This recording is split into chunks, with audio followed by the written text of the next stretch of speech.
the Whispering Church of Nova Scotia. In a remote corner of Nova Scotia stood St. Elias Chapel, a small wooden church built in 1891. It had been abandoned for decades, swallowed by overgrown forest and forgotten by time. Local legend called it the Whispering Church, named after the soft, eerie voices that passers-by claimed to hear coming from its rotting walls, even though no one lived within miles. In the winter of 2017, a group of urban explorers ventured into the church to record footage for their paranormal YouTube channel. What began as a casual investigation turned terrifying when they discovered that the interior of the church was untouched by time. Candles still melted on the altar, hymn books open as if frozen mid-sermon. Then the whispering began. One of the explorers, Daniel, was found unconscious near the pulpit, eyes wide open in terror. He later confessed to seeing a figure in black robes with a twisted face appear behind the altar. It wasn't just a ghost, he said. It was something darker, something evil. It said my name. Locals began to take notice when others who visited the chapel reported strange phenomena: disembodied chanting, cold spots,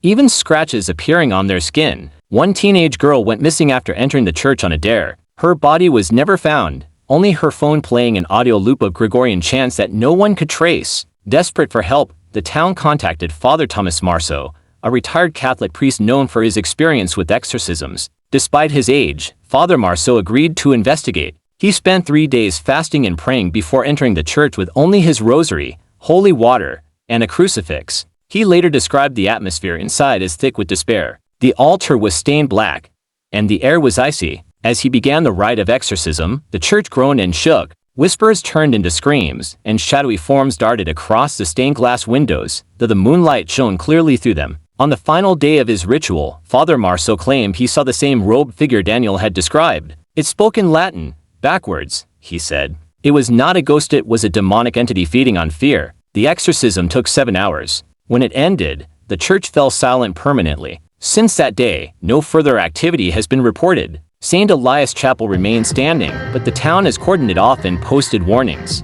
Father Marceau died peacefully in his sleep 1 year later. Before his death, he wrote in his journal, "That church held a gate, and I fear I only sealed it, never destroyed it." To this day, locals refuse to go near the Whispering Church, especially at night. Some say the ground still hums softly if you stand too close. Others believe the evil is only waiting for the right soul to open the door again. Thanks for watching. For more horrible stories, to subscribe to our channel.